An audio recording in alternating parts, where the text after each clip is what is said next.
নমস্কাৰ মেথামেটিক্স কোচিংলৈ তোমালোকক স্বাগতম জনাইছোঁ।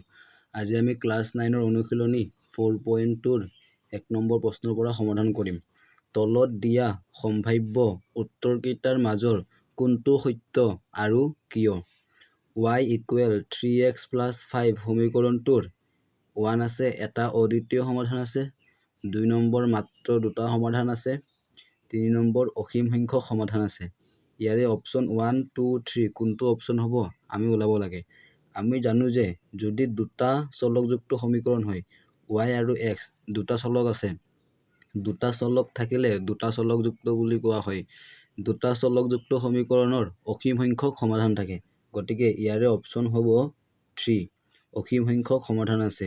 কিয় ইয়াতে সুধিছে কিয়? আমি লিখিম কাৰণ যদি ইয়াতে আমি x ৰ এটা মান লওঁ y ৰ মান পাম, x ৰ মান 1 ল'লে y ৰ মান বেলেগ পাম, আকৌ x ৰ মান 2 ল'লে y ৰ মান বেলেগ পাম, x ৰ মান 3 ল'লে y ৰ মান বেলেগ পাম। তেনেকৈ আমি অসীম মান ল'ব পাৰিম, সেইবাবে অসীম সংখ্যক সমাধান আছে।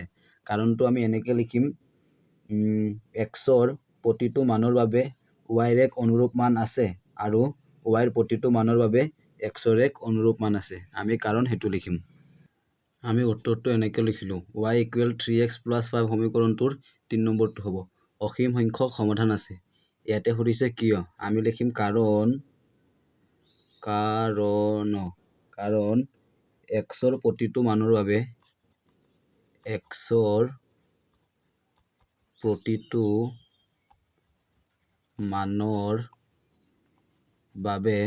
x ৰ প্ৰতিটো মানৰ বাবে y ৰ এক অনুৰূপ মান আছে, y ৰ এক অনুৰূপ মান আছে আৰু y ৰ প্ৰতিটো মানৰ বাবে y ৰ প্ৰতিটো মানৰ বাবে x ৰ এক অনুৰূপ মান আছে, x ৰ এক অনুৰূপ মান আছে। উত্তৰটো হ'ল এইটো হ'ল 1 নম্বৰ উত্তৰ হ'ল। 2 নম্বৰটোত আছে তলৰ প্ৰতিটো সমীকৰণেৰে 4টাকৈ সমাধান উলিওৱা। 1টো আছে 2x + y = 7। এই সমীকৰণটোৰ আমি 4টা সমাধান ওলাব লাগে। ইয়াতে আমি 1, 2, 3 কৰিম। সমীকৰণটো আমি লিখিলোঁ 2x + y = 7। এই সমীকৰণটোৰ আমি 4টা সমাধান ওলাব লাগে। ইয়াতে y আছে, yটো লিখিলোঁ, ইকুৱেল 7 আছে, 7 লিখিলোঁ। 2x ৰ আগত প্লাছ চিন আছে, একো নাই মানে প্লাছ, সমান চিন এইফালে গ'লে হ'ব -2x। এতিয়া আমি লিখিম x = 0 হ'লে y = 7 - 2 * x ৰ মান আমি 0 বহাব পাৰিম, কাৰণ x ৰ মান 0 লৈছোঁ, x ৰ মান 0। আকৌ 7 আছে, 7 - 2 0 × 0, 7ৰ পৰা 0 গ'লে 7, গতিকে x ৰ মান 0 ল'লে y ৰ মান হ'ব এইটো y ৰ মান হ'ব 7। আকৌ আমি লওঁ x = 1 হ'লে y = 7 - 2 * 2x আছে, x ৰ মান 1 বহালোঁ, ইকুৱেল 7 আছে, 7 মাইনাছ আছে, -2 × 2, 7ৰ পৰা 2 গ'লে 5। x ৰ মান 1 ল'লে y ৰ মান হ'ব 5। আকৌ আমি x ৰ মান 2 লওঁ, x ৰ মান 2 হ'লে y = 7 - 2 * 2x আছে, 2ৰ লগত x পূৰণ হৈ আছে, 2 × x ৰ মান 2 বহালোঁ, 7 - 2 = 2 × 4, 7ৰ পৰা 4 গ'লে হ'ব 3। x ৰ মান 2 হ'লে y ৰ মান হ'ব 3। আকৌ আমি তেনেকৈ লওঁ x = 3 হ'লে y = 7 - 2 * x, x ৰ মান 3, 7 আছে, 7 - 2 = 3 × 6, 7ৰ পৰা 6 গ'লে 1 হ'ব, 7ৰ পৰা 6 গ'লে 1। আমি লিখিম এতেকে প্ৰদত্ত সমীকৰণটোৰ 4টা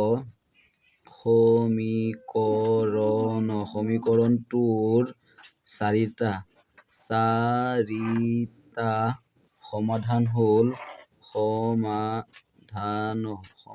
হ'ল প্ৰথমটো হ'ব x ৰ মান 0 ল'লে y ৰ মান 7। আমি এনেকৈ লিখিম 0, 7 2 নম্বৰটো আছে x ৰ মান 1 ললে y ৰ মান 5 1,5 আৰু 3 নম্বৰটো আছে x ৰ মান 2 ললে y ৰ মান হ'ব 3 2,3 আৰু 4 নম্বৰটো হ'ল x ৰ মান 3 ললে y ৰ মান হ'ব 1 তাৰপিছত আমি 2 নম্বৰটো কৰো 2 নম্বৰটোত আছে 2 এনসাৰ 2 নম্বৰটোত আছে পাই x প্লাস y ইকুৱেল 9 এবাৰ আমি এটো সমাধান কৰিম পাই x প্লাস y ইকুৱেল 9 ইয়াতে আমি y টো লিখো y টো ইফালে লিখো 9 আছে 9 লিখো পাই x ৰ লগত একো নাই মানে প্লাস আছে সমান চিহ্ন ইফালে গলে হ'ব মাইনাস পাই x এতিয়া আমি x ৰ মান লম x ইকুৱেল 0 হলে y ইকুৱেল 9 মাইনাস পাই ইনটু x x ৰ মান 0 লৈছো হেবাবে x ৰ হৰণি 0 বহাম 9 আছে 9 মাইনাস পাই 0 গুণ 0 9 ৰ পৰা 0 গলে 9 x ৰ মান 0 ললে y ৰ মান 9 এবাৰ আমি 1 লও x ইকুৱেল 1 হলে y ইকুৱেল 9 মাইনাস পাই ইনটু x ৰ মান 1 আকৌ 9 আছে 9 মাইনাস পাই এগুণ পাই এটো মাইনাস কৰা না যায় এনেকৈ থাকিব x ৰ মান 1 ললে y ৰ মান হ'ব 9 মাইনাস পাই আকৌ x ইকুৱেল 2 হলে y ইকুৱেল 9 মাইনাস পাই ইনটু x x ৰ মান হ'ব 2 আকৌ 9 আছে 9 লিখিলো মাইনাস পাইৰ লগত 2 পূৰণ কৰিলে 2 পাই এটো আৰু মাইনাস কৰা না যায় এনেকৈ থাকিব আকৌ x ইকুৱেল 3 হলে y ইকুৱেল 9 মাইনাস পাই ইনটু x x ৰ মান আমি 3 বহাম 9 আছে 9 লিখিলো মাইনাস পাইৰ লগত 3 পূৰণ কৰিলে 3 পাই এটো এনেকৈ থাকিব মাইনাস কৰা না যায় আমি লিখিম এতেকে প্ৰদত্ত সমীকৰণটোৰ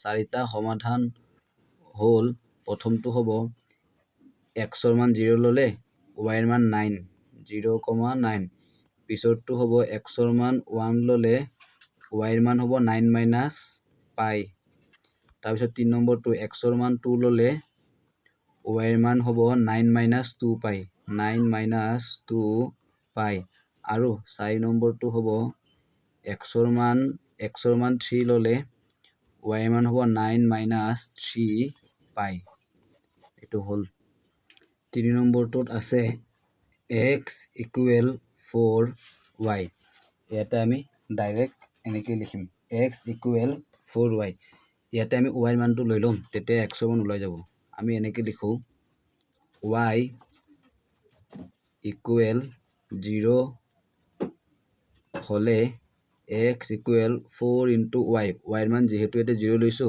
y ৰ মান আমি 0 বহাম 4 0 গুণ 0 যদি আমি y ৰ মান 0 লও x ৰ মানো 0 পাম তাৰপিছত y ইকুৱেল 1 হলে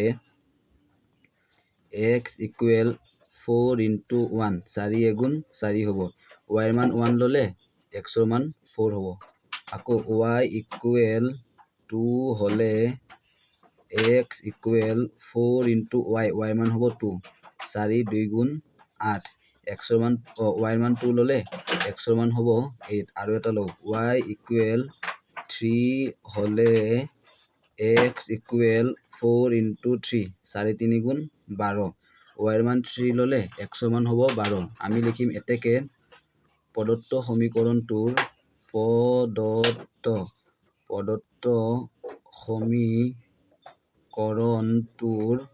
চাৰিটা সমাধান হ'ল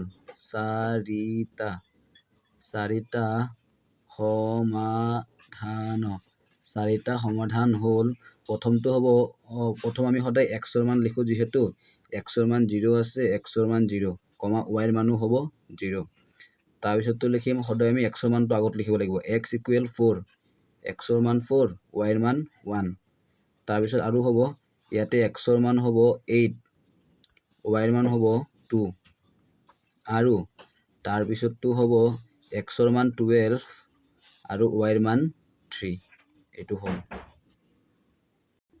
তাৰপিছত 3 নম্বৰটো আছে তলৰ কোনকেইটা ক্ৰমিক যুগল x - 2y = 4ৰ সমাধান হয় আৰু কোনকেইটা নহয় পৰীক্ষা কৰা।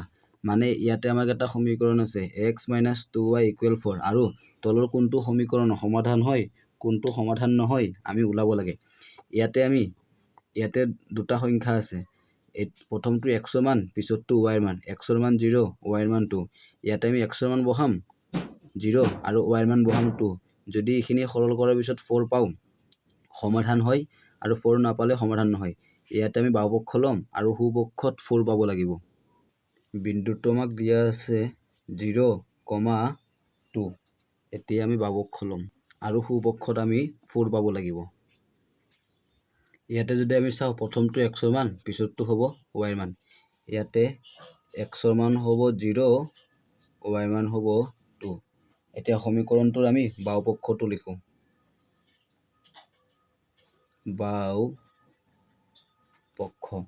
বাওপক্ষত আছে x - 2y। বাওপক্ষটো তোমালোকক দেখাই দিওঁ। কিতাপত বাওপক্ষত আছে, যদি আমি সমীকৰণ চাওঁ এইটো বাওপক্ষত আছে x - 2y আৰু সোঁপক্ষত আছে 4। যদি আমি এনেখন হাতখন দিওঁ সমান ইকুৱেল চিন, সমান চিনৰ বাওঁফালে হ'ব বাওপক্ষ আৰু সোঁফালে হ'ব সোঁপক্ষ। আমি বাওপক্ষটো লৈছোঁ আৰু সোঁপক্ষত আমি 4 পাব লাগিব।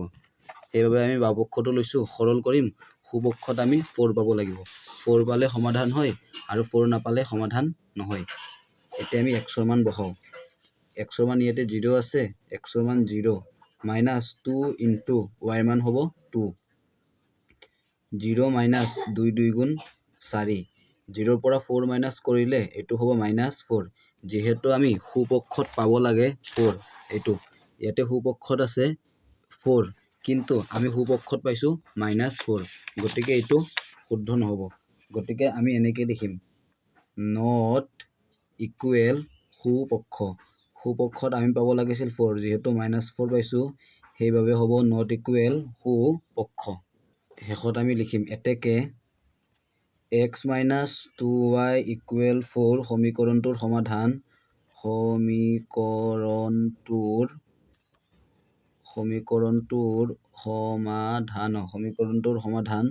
0, 2 নহয়। যিহেতু নট ইকুৱেল হৈছে সেইবাবে নহয়। এইটো হ'ল। তাৰপিছত 2 নম্বৰটোত আছে, আমি 2টো লিখোঁ। 2 এনচাৰ। 2 নম্বৰটোত আছে 2, 0। ইয়াতে যদি আমি চাওঁ x ৰ মান হ'ব 2, y ৰ মান হ'ব 0। এতিয়া আমি বাওপক্ষ লওঁ।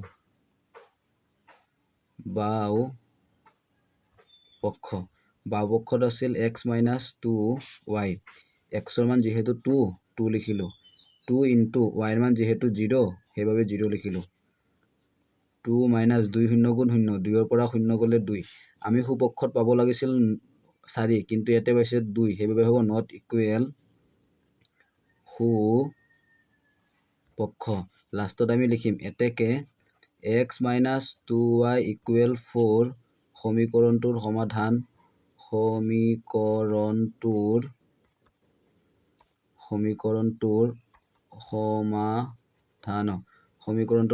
2, 0 নহয়। তাৰপিছত আমি 3 নম্বৰটো কৰোঁ। 3 নম্বৰ এনচাৰ। 3 নম্বৰটোত আছে 4, 0। ইয়াতে যদি আমি চাওঁ x ৰ মান হ'ব 4 আৰু y ৰ মান হ'ব 0। এতিয়া আমি বাওপক্ষ ল'ম। বাওপক্ষ ইকুৱেল x - 2y। যিহেতু x ৰ মান 4 আছে, 4 - 2 × y ৰ মান হ'ব 0। ইয়াতে আমি 4 বহালোঁ, -2 0 গুণ 0, 4ৰ পৰা 0 মাইনাছ কৰিলে 4। আমি 4 পাব লাগে। এতেকে হ'ব ইকুৱেল সোঁপক্ষ। যিহেতু আমি সোঁপক্ষত 4 পাব লাগিছিল, আমি সোঁপক্ষত 4 পালোঁ সেইবাবে হ'ব ইকুৱেল সোঁপক্ষ। তাৰপিছত আমি লিখিম লাষ্টত এতেকে x - 2y = 4 সমীকৰণটোৰ সমাধান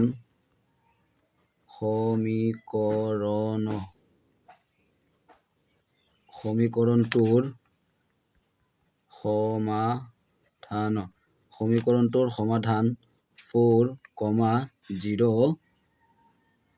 হয়। যেহেতু আমি ইকুৱেল 4 পাইছোঁ সেইবাবে সুপক্ষ গতিকে সমাধান হয় 4 নম্বৰটোত আছে √2, 4 √2 ইয়াতে যদি আমি চাওঁ ইয়াতে xৰ মান হ'ব √2 x ইকুৱেল √2 y ৰ মান হ'ব 4 √2 এবাৰ আমি বাওপক্ষ লিখিম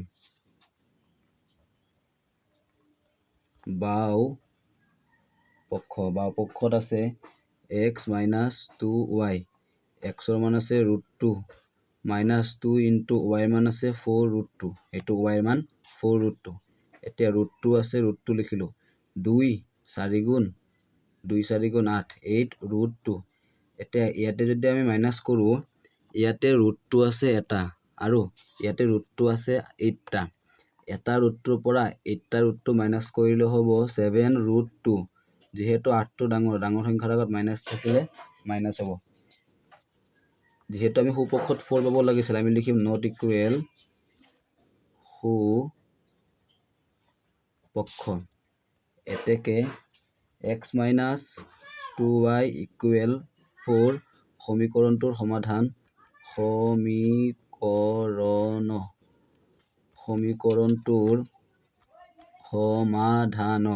সমীকৰণটোৰ সমাধান √2, 4 √2 নহয় তাৰপিছত 4 হ'ল 5 নম্বৰটোত আছে 1, 1 ইয়াতে x ৰ মান 1 y ৰ মান 1 ইয়াতে আমি বাওপক্ষ লিখো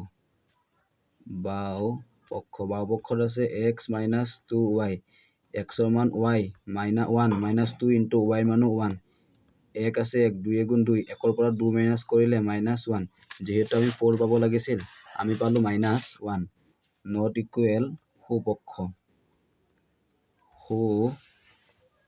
আমি লিখিম এতেকে x - 2y ইকুৱেল 4 সমীকৰণটোৰ সমাধান